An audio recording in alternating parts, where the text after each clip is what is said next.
Swiggity sorty, let's get that booty.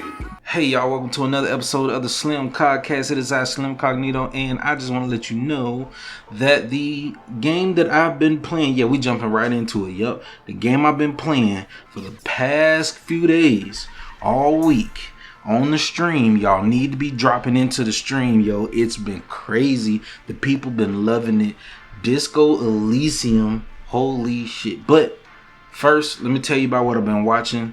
I ain't been watching shit, alright? I ain't been watching nothing, okay? I have picked up, I've increased the stream times. We stream every day except for maybe 2 days out of the week, which is likely to be Mondays because that's podcast day. Takes a lot of editing and putting together for a one-man show. And there is just not as much good stuff going around. So I'd have to dig through the backlog and find something good to start watching. But honestly, I guess I'll just keep up with My Hero Academia until either Chainsaw Man drops or JoJo Part 6. So no regrets on that. Don't give a fuck. Let's go. Now, here's the thing, y'all. Oh my god. Bro, Disco Elysium got me hyped. Like, I'm playing in my off time and I'm just, to play with, not play with myself, hold up, not what I meant. I meant to say what I have been playing in the off time when I'm not streaming is Control. And Control is a game that's so devoid of art style, it makes it feel just as monotonous as the Office Space and Workplace that it is either critiquing or making a satire of. And I don't think that was intentional, but that's exactly the note that they hit. And I'm hoping that it gets better. I keep going because the upgrades make the game a little more fun, just a little bit, but I get tired of it literally like maybe 5-10 minutes after. I'd say I get tired of using the new powers maybe 45 minutes after getting it. So it'd be nice, you know what I mean? It'd be nice if it actually got good. But anyways, we'll see what happens. Now, the other game that I've been playing, of course, on the stream is the goddamn good-ass game, Disco Elysium. Oh my god, I love this game, bro. It's so good. Y'all don't even understand, bro. It's like the writing is on another level of consistent, in-depth, descriptive prowess. It's so good at making you feel either uncomfortable or well informed. It's just so good. I can't get enough of it. And we've done so much. Everything on the stream has been building up to this moment. Just yesterday, okay, which is technically today because I haven't slept yet, but just yesterday we were streaming. That stream went almost 9 hours, y'all, and we set up and found out so much about the investigation. We questioned so many people and everything's just been coming to light, and so many things have been realized to the point that I am losing my mind at how much fun I'm having here. Like, you would literally, it takes like the difference between you loving a character and hating their guts, or vice versa, starting off hating them and then understanding them through empathy and loving those characters and those people in that city and that town, is literally the difference between those two feelings. That huge extremes of those two, like, binary extremes, is just like one or two conversations. Like, you would talk to this person, you hate them, you can't stand them, their personality sucks, all of it, but then one or two conversations later, either with that person or with another person who knows them or in somewhat relation to them or association, and you'll immediately make a 180. It's so good the way they wrote this. You never know what's coming next, and that's what I love. That's what I long for in media, okay? Because I grew up when media and all animation was at its biggest boom in history, okay? There was no bigger boom in animation and media production than the late 80s and the entire decade of the 90s. There was cartoons coming out left and right. Anime finally hit the US, and now it's become what it is today. And these tropes are tired. These tropes are, I'm sick of them. And sometimes I can literally let a lot of them slide, but all of them can't be slid. You understand me? I know I made perfect sense when I said that, so go ahead, rewind it so you can understand. I mean that if it ain't unique, then I don't want to digest it. I just don't, okay? That's how it is with shonen. I don't want to pick up Black Clover. Cause it ain't nothing but him going through this long journey of different shit back and forth until he grows into the overpowered character that he should not be. Same thing with Naruto. Same thing with Goku. Same thing with all of them. Freaking Bleach. That's what shonens do. But when I found Hunter x Hunter, when I found Hunter cross Hunter, as some people say, or when I found JoJo and it reinvented the shonen fucking everything. Oh, yes, please shove it down my throat. Let me swallow that pill, and I would feel better, bro.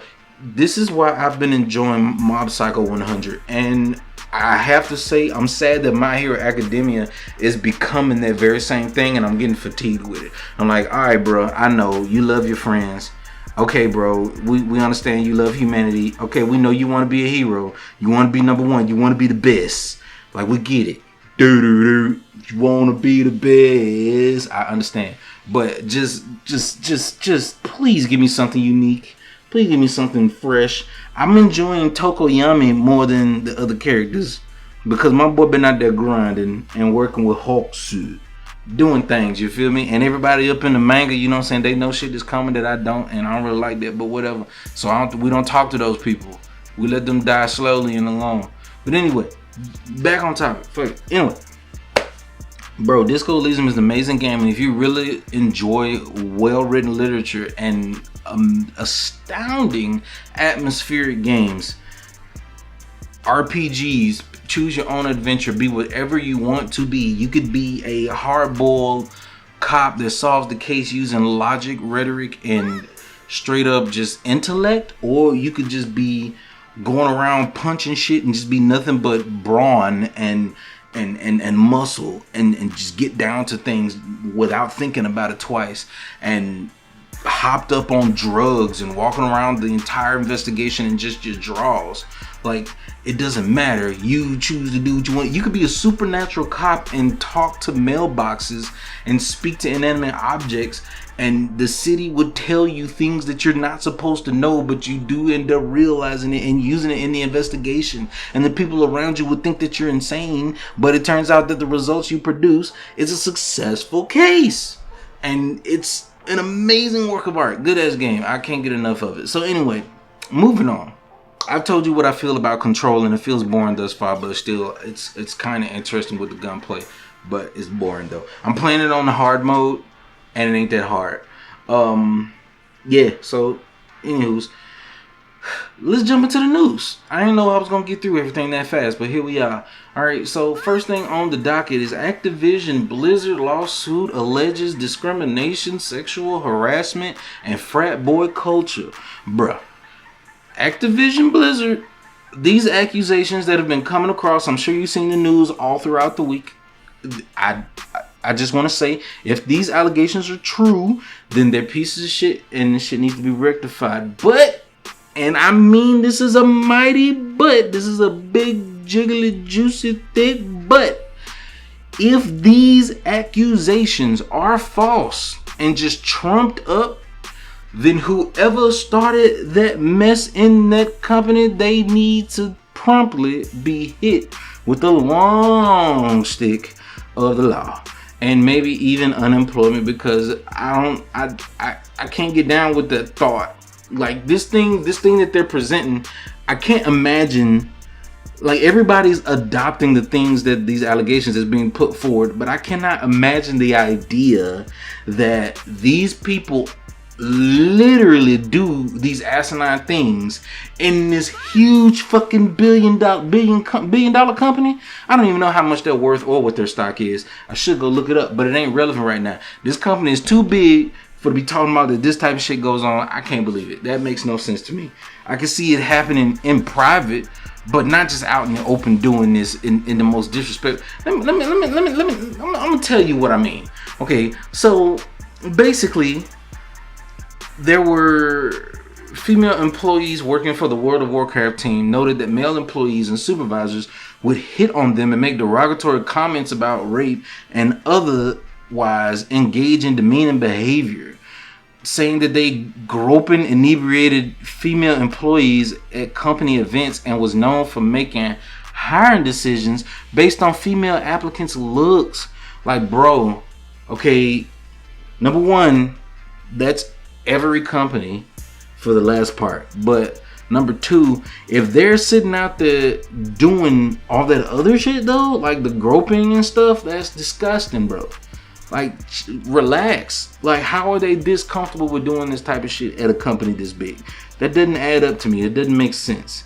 And to consider that Jeff Kaplan, not Bezos, considering that Jeff Kaplan just up and left Blizzard, I feel like he saw the writing on the wall and knew what the fuck he needed to do to get the hell out of there.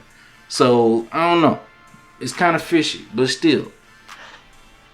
Bro, a newly promoted male supervisor delegated his responsibility to his now female subordinates in favor of playing Call of Duty. Said the parties involved were unable to resolve the administrative complaints. On behalf of the plaintiffs, the DFEH is requesting damages, unpaid wages, and compensation for an amount to be determined by a jury trial. Bro, are you telling me these people sitting up on the clock playing Call of Duty and was like, yeah, go away smelly girls, this is dude time? Like, bro, I can't really, I can't up and believe this off the bat. It sounds like a terrible fucking scene from a Disney original movie in 2004. I'm not buying this shit. So until we see some better things come to light, because they were saying they also allegedly said that their behavior in this company drove one of their co-workers to suicide. And I feel like if that's the case, then damn, throw the book at these assholes for causing such a thing. But if that's not the case, then these people should feel like trash. They should feel terrible for drawing in a person's mental health and the result of such not being neglected as a means to smear and ruin the reputation of not only the entire company, but these people that work there.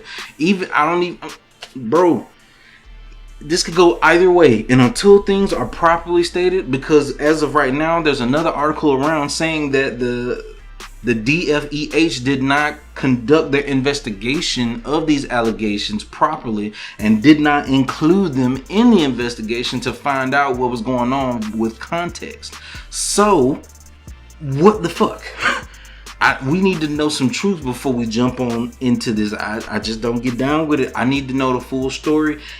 I don't support everything I hear just because it's a sob story, because you never know what's really going on. Sob stories come with manipulations too. Con artists use sob stories like it ain't nothing. That's their bread and butter. So I'm always worried about shit like this. Always, always. And I am here for whatever comes out about, as long as it's the right thing. Okay? As long as it's justice. Alright? Now, moving on. Next on the docket, at Game Debate, turn up, y'all, because during the EA showcase this past week, fucking Dead Space Remake was announced, and it will stay true to the original. Early comparisons show graphic updates. Please look at this video comparing the graphics from the original Dead Space to this remake. Boy, it's supposed to be done in the Frostbite engine, and the lighting is so damn good. It looks like we're going to be spooked out of our drawers once again in this new generation of consoles. It's gonna be amazing. I can't wait. I have to actively work to keep my shit together because I am way too excited about this, and this is good shit, and I can't wait to see what comes of it. I don't know what else to say. I can't wait.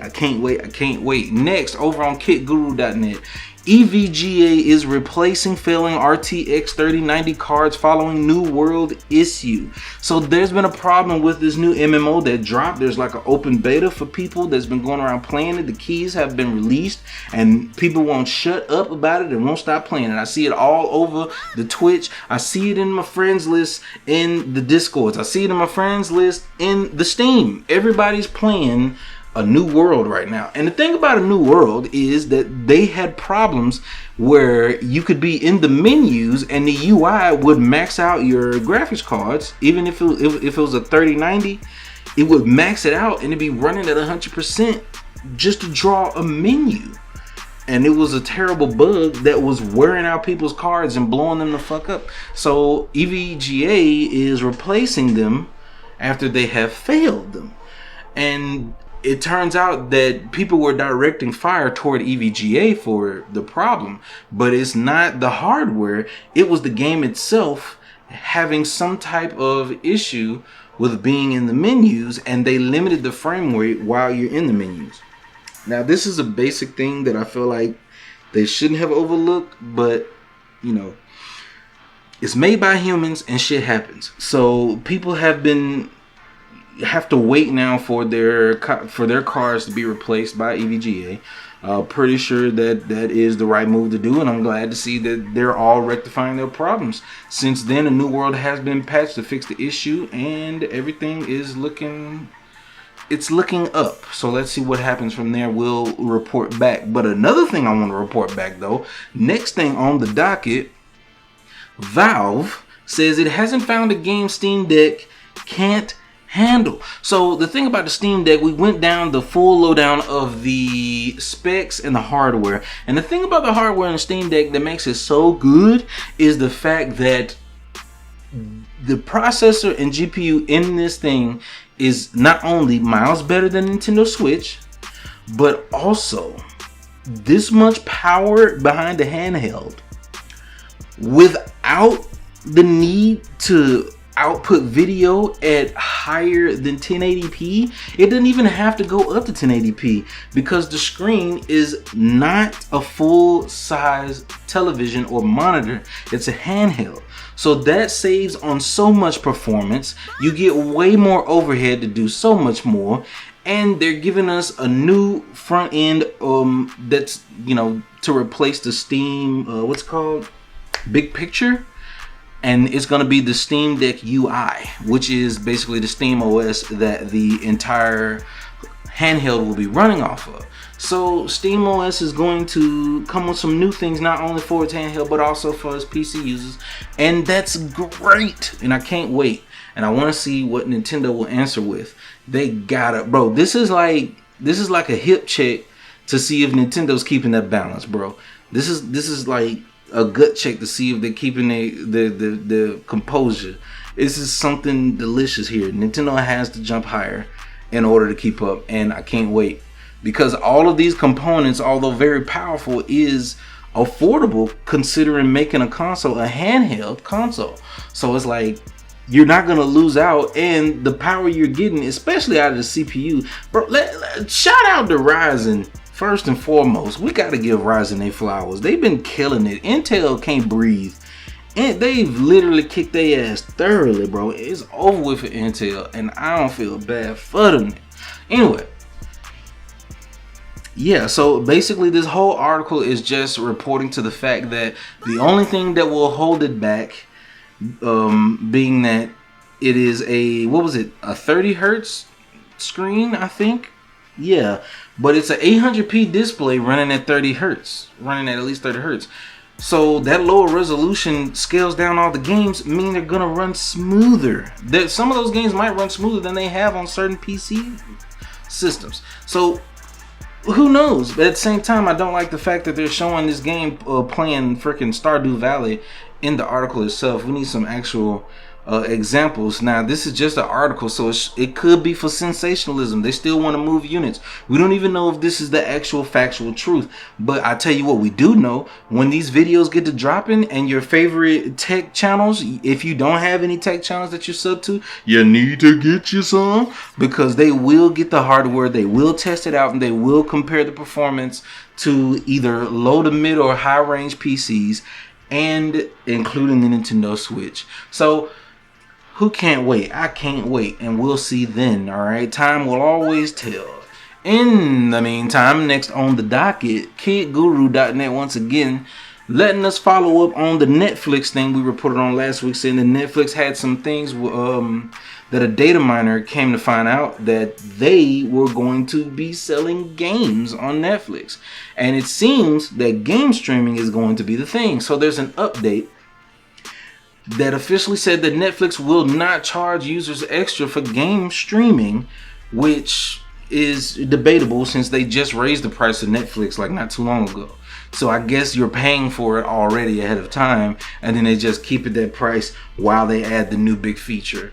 But who knows that they won't raise it in the future. Let's hope not, but we'll see. As far as I've heard, streets say that Netflix is for the boomers now.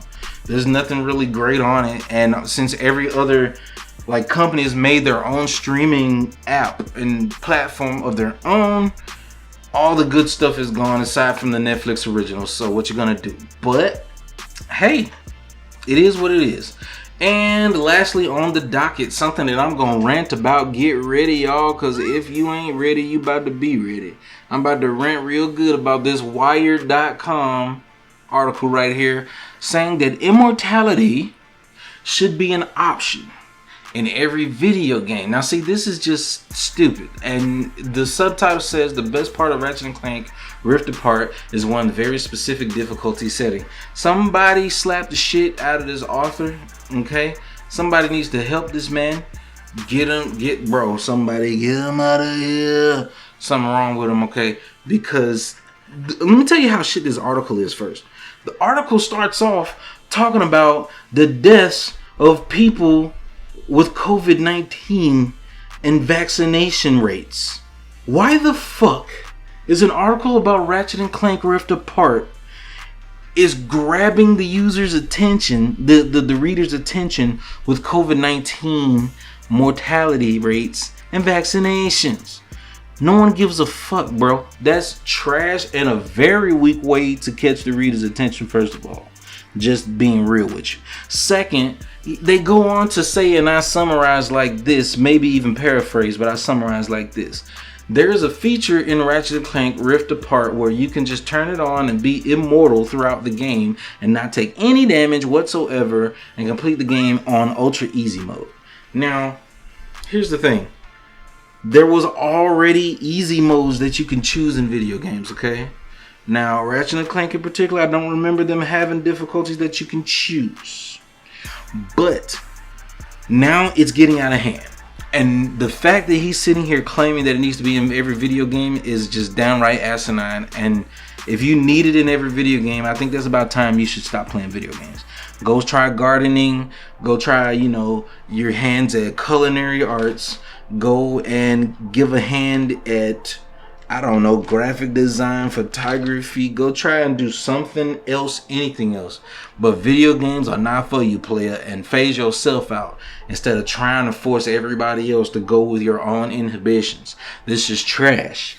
Okay, there are games that are literally built around the difficulty. And no, I don't have to mention Dark Souls because that's only the tip of the iceberg. There's many other games that's built around that. Games built around mastery and improvement and becoming the best form of what you can achieve. That's what games actually enforce and originally used to enforce as the fundamental baseline thing. Even though that's not a thing anymore because now the casuals are here and they're welcome, and I applaud that. It's fine that they're there, but just because you cannot beat the game does not mean it needs to have an invincibility god mode setting. That's not it. It never will be it and should not be it. Okay. The only thing that keeps you from beating a game if it's too hard is that you stop fucking playing. That's and since I chose not to mention Dark Souls, I'll bring it up right now just to say, hell, the whole point of the game is you only lose and when you give the fuck up. Just keep trying it. You'll never know what could happen. You might end up, you'll never know what could happen. The Souls game is built and engineered so you can communicate with other people who play these same games, and they can co-op with you and help you kill any boss or level that you're stuck on. That's the whole pivotal point of the goddamn game. If it had an invincibility setting, there would be no need to use more than 40% of all of the mechanics in the fucking game. So no, yeah, this shit pisses me off. It's trash and it should never be uttered by anyone ever again. And they should probably just, let's not get violent. But damn, get the fuck out, bro. That ain't it. So I'm just gonna let me calm down now while we, it's the fall in action. We've hit the climax already. So let me just go ahead and mellow out and then just let y'all know that this has been another successful episode of the podcast. Please go ahead and check us out on Twitch. We've been streaming Disco Elysium, like I said earlier. It's been amazing. And this is the official announcement right here. You heard it first, that next month all of August is going to be month of Metroid, which is every last 2D Metroid game every day, back to back, starting with the first. Not playing the NES or the Game Boy Color originals. I'm sorry. Some games just don't age well. I've replayed the original of both of those games. I've beaten them both. They don't hold up, and who in the fuck would do it if you're not speedrunning? No one would just willingly play that game. It's not happening. So anyway, like I was saying, we're going through every 2D Metroid from Zero Mission. Second will be the 3DS remake. The third will be Metroid, Super Metroid on the SNES. Then we'll go to Fusion for the Game Boy Advance. And if things are willing, we'll start going into the 3D Metroids if we have more time in the month. So be ready, be there, and enjoy yourselves. I can't wait. Just be there. But for the rest of this here week, we're going to be working on Disco Elysium. So with all that said, y'all have heard the church announcements. We are ready to go. Don't miss it. And always remember the channel motto. Intentions are the most important. Actions ain't nothing but loud, and words don't mean a damn thing. Y'all take care of yourselves out there, all right? And peace. Oh boy, there it goes. There he goes. Come on, Glenn. She likes Monica's titties more than you do. Everyone knows which way the wind blows there. I did. I knew it. That's why she didn't fuck me at Fatty's birthday party.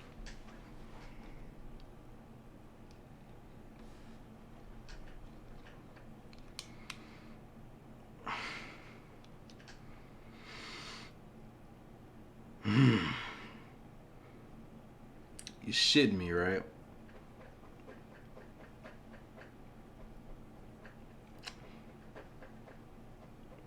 Oh wow. Okay.